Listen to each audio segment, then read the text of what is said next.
Сәлем баршаңызға, менің каналыма қош келдіңіздер. Сіздермен Фариза, бүгін осындай әдемі өзбек тағамы шорпа дайындайтын боламыз. Бұл тағам өте дәмді болып шығады. Жасалу жолы өте қарапайым, және біздің сорпаларымызға қарағанда бұл шорпа тағамы өте дәмді, ерекше болып шығады. Міндетті түрде жасап көріңіздер. Сіздерге ұнайды деген ойдамын. Менің каналыма тіркеліп, қоңыраушаны басып, лайк басып қойыңыздар. Мінекей біз ең алдымен етімізді дайындап алдық. Міне қой етін алдым. Қабырғалары, жаңағыдай нелері, омыртқасы, яғни қой еті жеңіл және тез піседі. Міне өзбек халқының тағамы, шорпа тағамын дайындайын деп жатырмыз. Қазанымызға суымызды құйдық.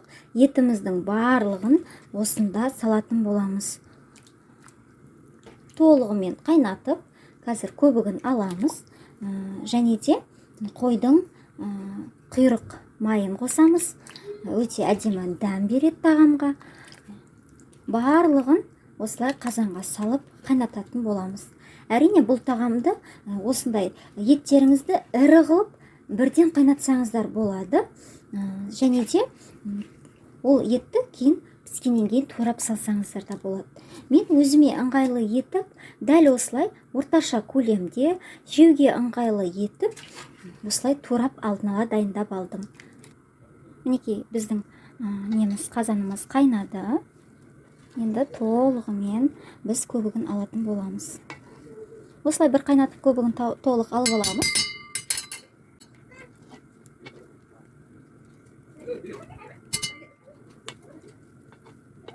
Біз керек көкөністер турап алдық.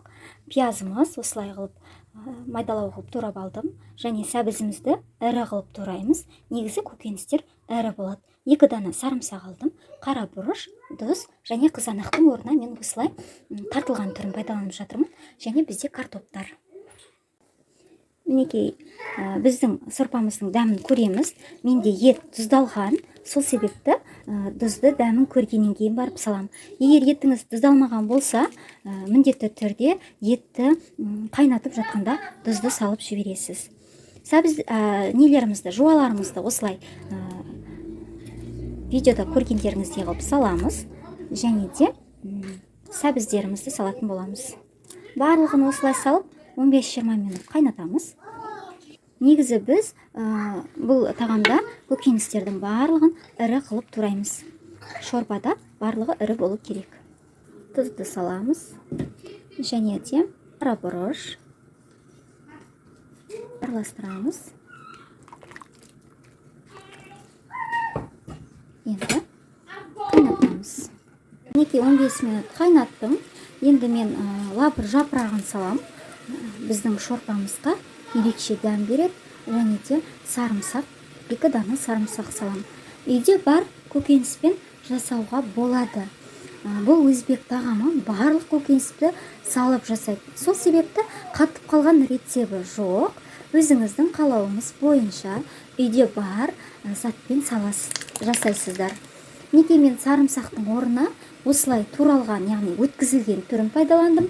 Қызанақтың орнына дегенім, қызанақтың орнына осындай майдаланып өткізілген түрін пайдаланып жатырмын. Және де бұған тәтті бұрыш салса әдемі болады. Менде үйде тәтті бұрыш жоқ. Орнына мен лавр жапырағын және сарымсақты салдым. Картоптарымызды салатын боламыз. Неге картоптарды мен осылай ірі қылып алдым.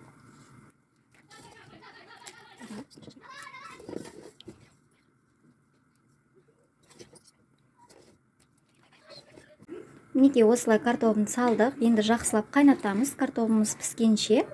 Мен үлкен отбасыға жасап жатырмын. Сол себепті көп жасап жатырмын. Сіздер шағын жасайтын болсаңыздар, шағын отбасыға жасайтын болсаңыздар, әрине дәл осы рецепті азайтып, көбейтіп жасай берсеңіздер болады. Мінекей біздің сорпамыз қайнады. Енді осындай үлкен қылып аз көктерімізді салатын боламыз. Алып тастауға өте оңай және ыңғайлы. Тамыр жақтарын кесіп тастап, жуып тазалап, осылай ірі қылып саламыз. Сорпаға ерекше дәм береді. Және де қазір тамағымыз пісіп, әдемі болғанда сорпадан алып тастауға болады. Кейбір кісілер ұнатпайды, Сол себепті осылай ірі қылып салуға кеңес етем көпшілікке жасаған кезде. Мінекей біздің тағамымыз, шорпа тамағымыз дайын болды. Өте әдемі болып шықты.